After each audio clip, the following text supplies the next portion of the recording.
Hai.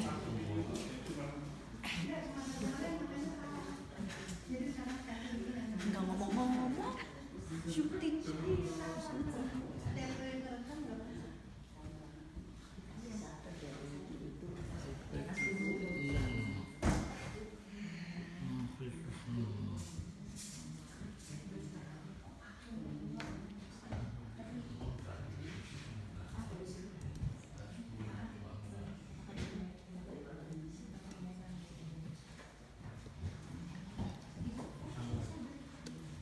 Bapak Ibu, kita akan segera memulai pemahaman Alkitab. Saya boleh minta Pak Yusdar untuk membuka dalam doa.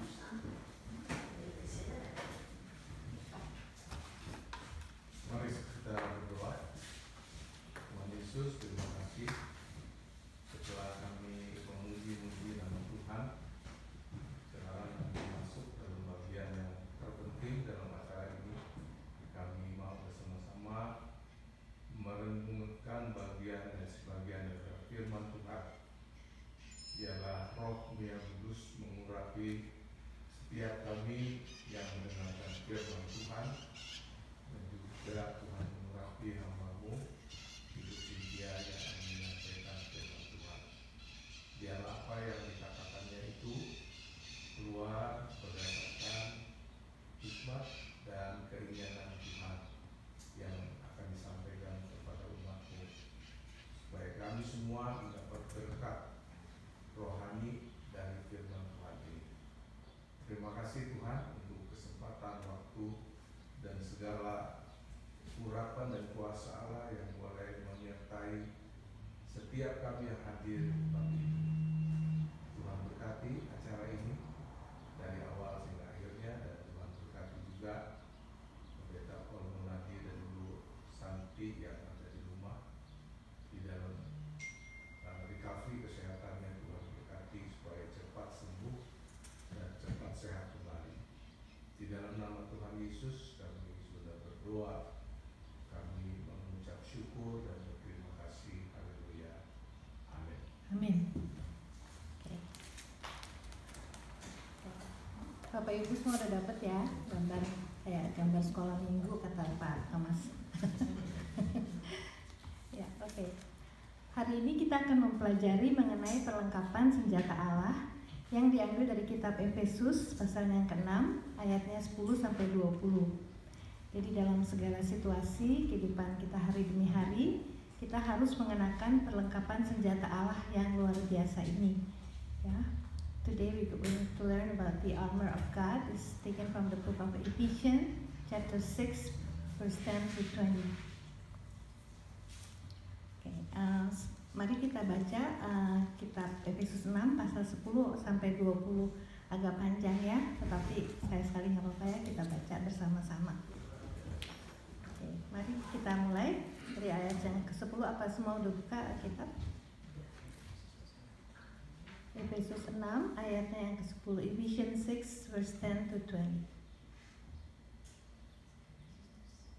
Oke, udah mulai? Nah, mari kita mulai. Akhirnya hendaklah kamu kuat di dalam Tuhan, di dalam kekuatan kuasa-Nya.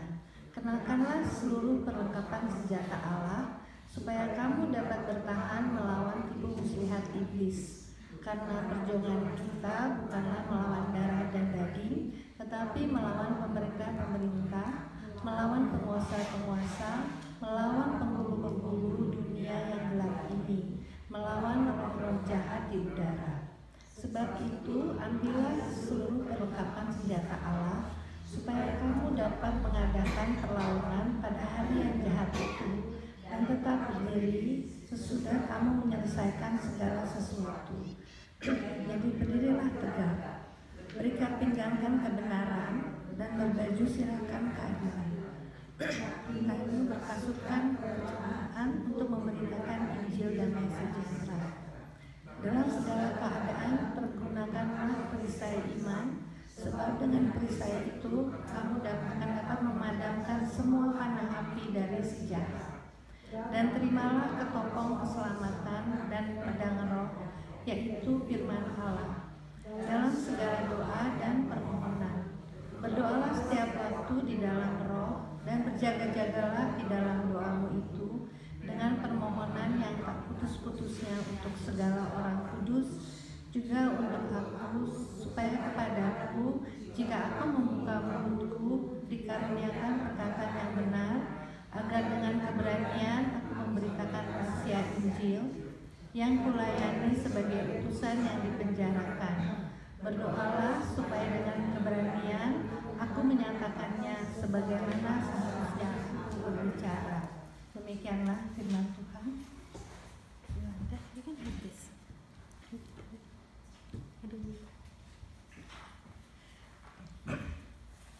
Jadi perlengkapan senjata yang Rasul Paulus gunakan sebagai kiasan adalah perlengkapan senjata yang digunakan oleh tentara Romawi untuk berperang atau bertahan pada saat itu. So the armor that Paul used as a metaphor is the armor that the Roman soldiers used at that time. Ada di gambar itu ya Bapak Ibu, itu perlengkapan senjata yang dipakai pada zaman dahulu.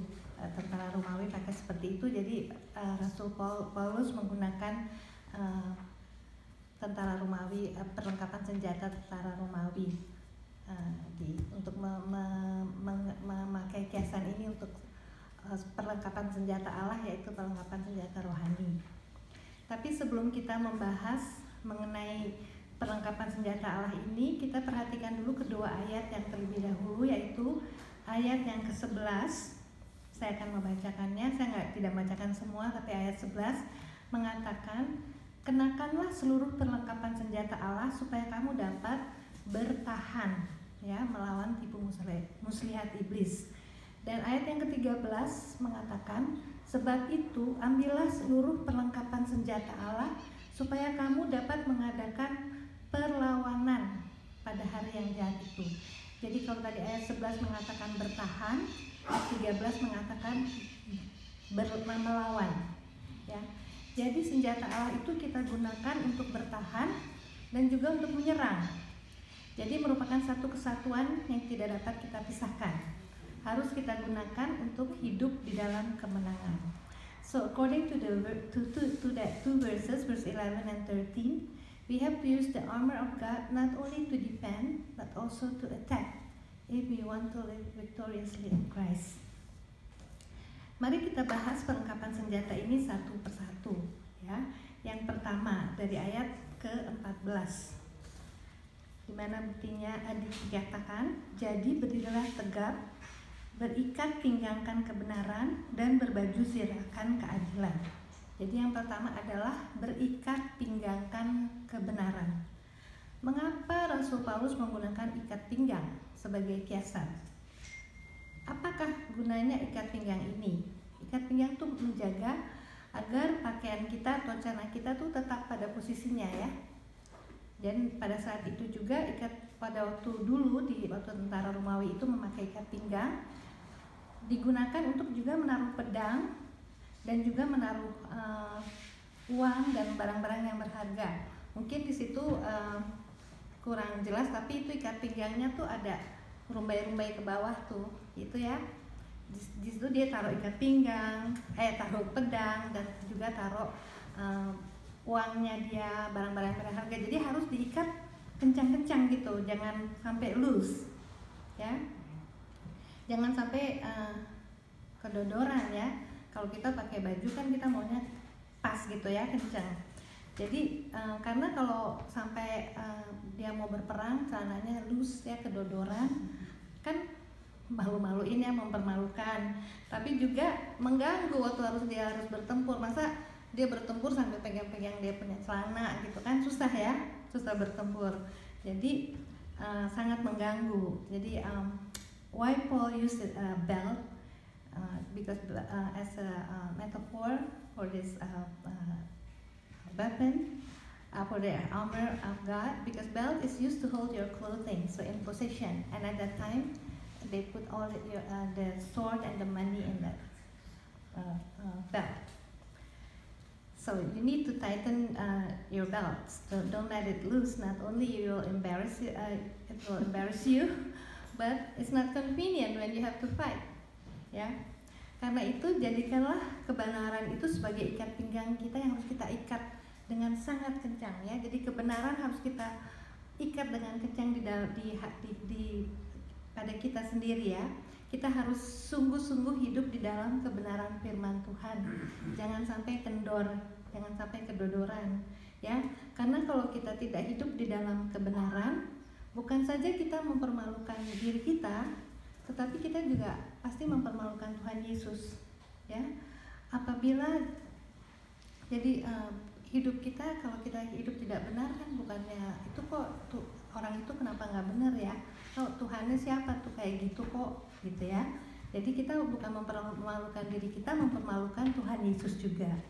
Dan apabila juga ada ketidakbenaran yang dianggap oleh orang lain sebagai hal yang wajar, seperti sekarang ini apa dikatakan new normal ya. Yang new normal kalau wearing a mask is good ya, new normal ya to wear a mask.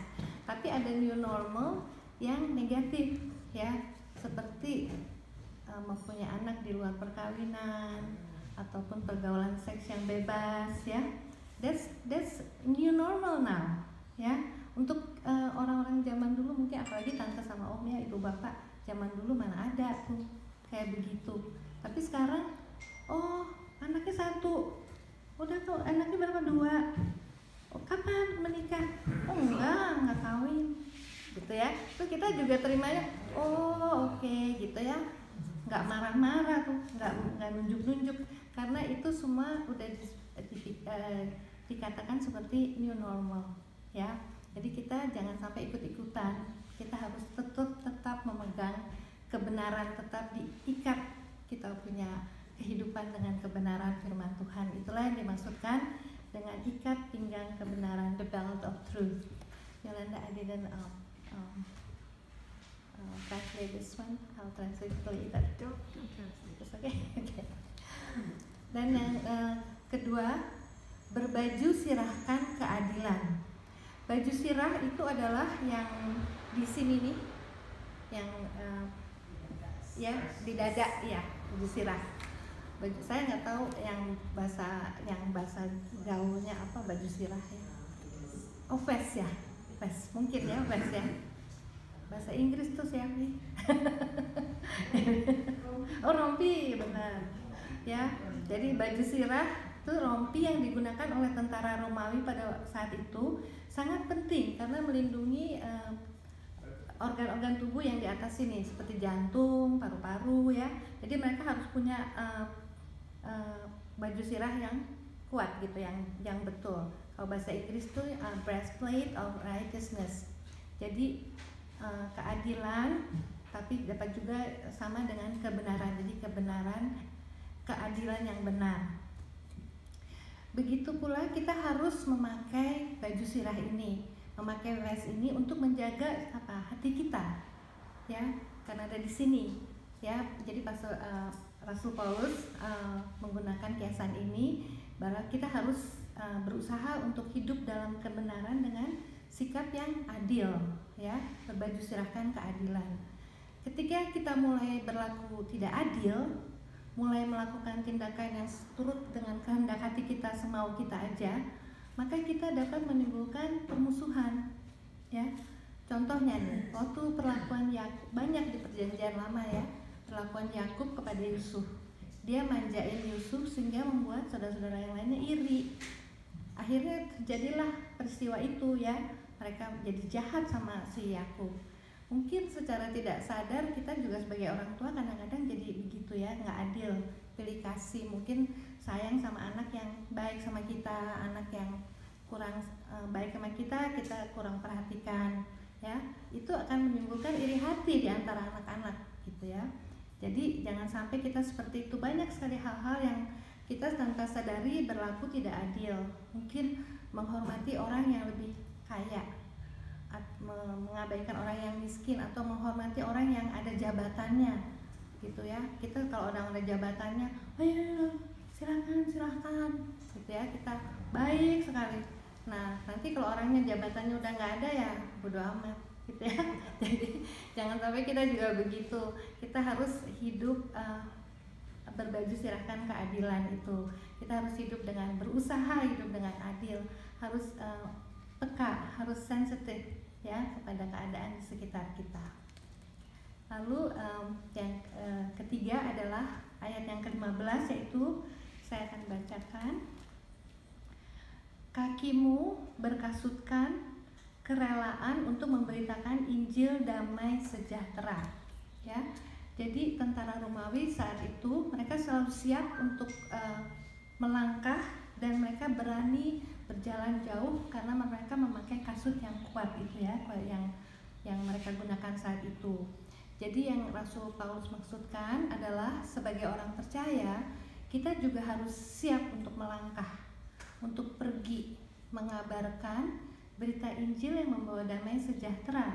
Ya, jadi kemanapun kita pergi kita harus membawa berita Injil itu. Ya, kita berbicara dengan orang lain, kita berbicara, kalau bisa kita berbicara selalu yang berhubungan dengan Kristus ya.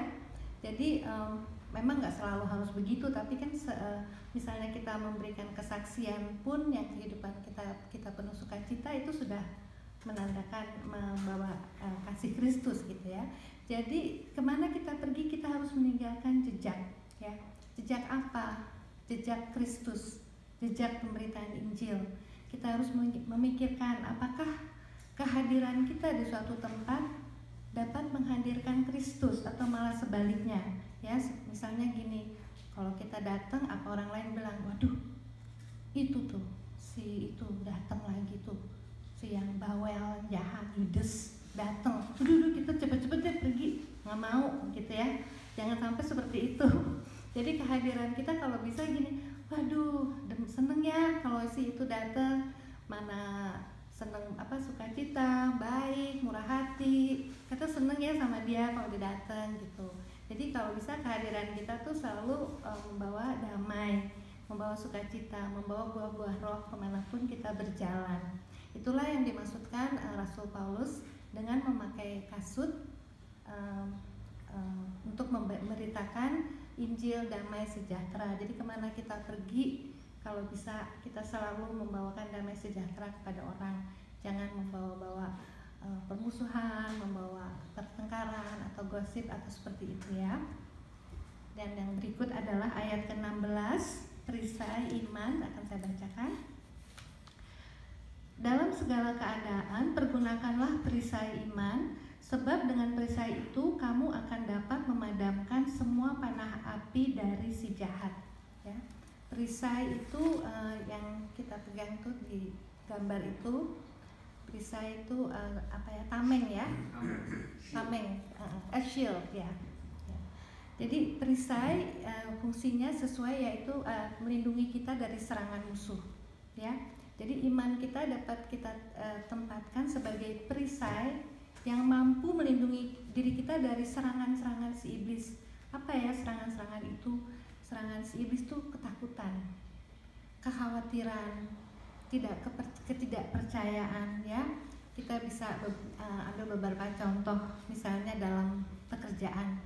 Untuk mendapatkan keuntungan, si bos suruh kita main-main dengan perhitungan ya, supaya kita dapat keuntungan gitu.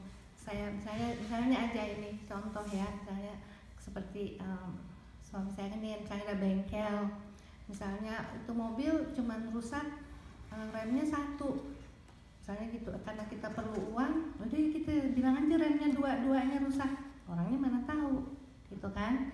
Nah itu kan nggak benar. Kita harus mengingat, jangan sampai pikiran-pikiran itu atau orang menyuruh kita membuat hal seperti itu karena kita takut kita nggak untung, kita takut kita nggak dapat uang, jadi kita mau membuat hal-hal seperti itu.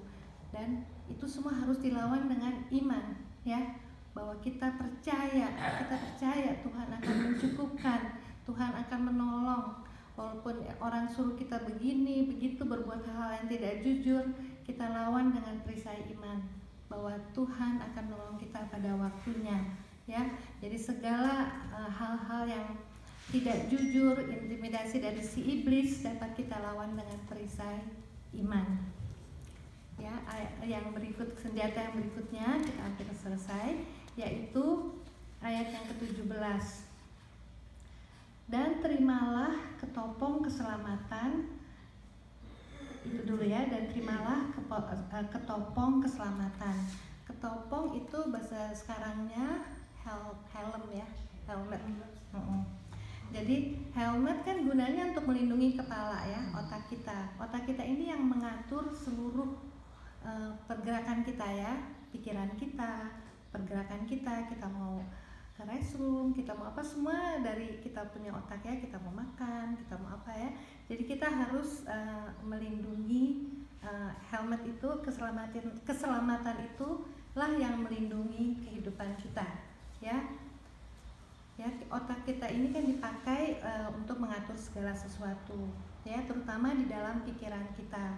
Jadi biarlah anugerah keselamatan yang Tuhan berikan menjadi ketopong kita, menjadi pelindung kita, helmet kita, bahwa hidup kita adalah hidup yang berpengharapan. Kita diberikan keselamatan oleh Tuhan. Jadi hidup kita ini bukanlah hidup yang sia-sia. Pergunakanlah hidup ini dengan baik. Gunakanlah kesempatan yang Tuhan berikan ini dengan sebaik-baiknya. Apabila ada hal-hal yang membuat kita susah ataupun putus asa ya, kadang-kadang kok kita nggak sakit kok nggak sembuh-sembuh, ini kok begini, kita putus asa. Ingatlah keselamatan yang Tuhan berikan pada kita ya, bahwa keselamatan untuk hidup yang kekal. Memang hidup yang di sini susah melulu bawaannya, tetapi nanti kalau kita naik ke surga, kita akan diberikan hidup yang kekal, hidup yang luar biasa ya. Jadi dalam keadaan yang susah, dalam keadaan yang putus asa, ingat keselamatan yang Tuhan telah berikan pada kita. Itu ketopong keselamatan bagi kita, untuk kita menjaga pikiran-pikiran kita. Jangan sampai kita terintimidasi oleh si iblis, jangan sampai kita bingung ya. Jadi kita ingat selalu keselamatan dari Tuhan sudah cukup bagi kita. Your grace is enough for us ya. Dan juga ayat 17 tadi saya sambung. Dan terimalah ketopong keselamatan dan pedang roh, yaitu firman Allah ya, pedang roh. Dalam hal ini Rasul Paulus mengkiaskan pedang roh ini sebagai firman Tuhan, yang adalah kekuatan bagi kita untuk menyerang segala gangguan yang datang dari si iblis. Jadi seperti yang tadi ayat 11 berkata bertahan, ayat 13 berkata untuk menyerang ya. Jadi segala gangguan yang datang dari iblis kita serang kembali, kita balas dengan firman Tuhan. Seperti ketika Tuhan Yesus dicobai di padang gurun. Mungkin Bapak Ibu tahu pasti ceritanya di Matius 4 ayat 1 sampai 11, bisa dibaca. Ketika Tuhan Yesus diganggu, dikatakan, "Cobalah ubah roti-roti ini jadi batu. Kalau kamu Tuhan, cobalah kamu." Pokoknya banyak ya yang si setan tuh mengganggu. Tapi Tuhan Yesus bilang apa? Ada tertulis. Selalu dia jawab begitu, bahwa semua dia bisa dijawab dengan firman Tuhan, dan si iblis tidak bisa berbuat apa-apa ya. Jadi apa kalau kejadian yang menimpa kita diganggu oleh si iblis atau perkataan-perkataan yang kurang enak, kita bisa kembali selalu ke firman Tuhan. Kita lawan dengan firman Tuhan, dengan pedang roh, dan kita dapat membalasnya dengan ada tertulis di Alkitab ya. Jadi pedang roh itu, firman Tuhan itu kita gunakan untuk membalas si iblis yang selalu ingin menyerang kita. Dan yang terakhir adalah ayat yang ke-18. Dalam segala doa dan permohonan, berdoalah setiap waktu di dalam roh, dan berjaga-jagalah di dalam doamu itu dengan permohonan yang tak putus-putusnya untuk segala orang kudus ya. Tentunya bukan saja dengan firman Tuhan, tapi untuk kita dapat menjalankan firman Tuhan itu, kita harus mempunyai hubungan dengan Tuhan yang memberikan firman itu, mempunyai hubungan yang konstan, yang tidak putus dengan Tuhan. Kita berkomunikasi dengan Tuhan, minta pertolongan Tuhan, bagaimana Tuhan kita mau melakukan firman ini, Tuhan tolong kita berdoa tiap hari apa yang harus kita lakukan. Jadi itu juga, doa adalah merupakan senjata yang paling ampuh untuk kita melewati kehidupan kita hari demi hari ya. Jadi kita semua sudah mempunyai senjata yang komplit ya. Tadi ikat pinggang kebenaran, baju sirah keadilan, lalu kasut, kaki sepatu itu ya, perisai iman, lalu helm, ketopong keselamatan, dan juga perisai iman, pedang roh, dan yang terakhir adalah doa. Dan sama seperti tentara-tentara yang Romawi tersebut atau tentara-tentara yang sekarang ini ya, saya kebetulan waktu itu lihat video dari waktu saya pergi lihat Dylan itu, cara mereka berlatih ya, untuk mereka supaya fit, supaya kuat. Waduh, luar biasa. Mungkin Kenny juga begitu, anaknya Catherine. Jadi tentara Romawi juga berlatih untuk menggunakan senjata Allah ya. Jadi kita pun sebagai orang percaya, kita nggak bisa cuma baca-baca aja firman Tuhan, oh iya begitu ya, tetapi kita harus berlatih menggunakan senjata Allah itu. Bagaimana perlengkapan Allah ini kita dapat gunakan untuk menghadapi segala situasi. Jadi begitu ada apa ini, oh saya harus ingat bahwa ketopong keselamatan. Oh saya harus ingat kalau ada orang ngomong yang bagaimana dengan pedang roh, atau saya harus adil, kita ingat berbaju serahkan keadilan. Jadi semuanya itu harus kita latih ya. Senjata-senjata tersebut bukan saja kita pegang, tapi kita harus melatih untuk menggunakannya dengan baik. Biarlah perlengkapan senjata ini membawa kita cuma satu, yaitu mengandalkan Tuhan dalam kehidupan kita. Karena senjata Allah ini semua adalah perkenanan Tuhan bagi kita. Terima kasih. Pemahaman kita telah selesai.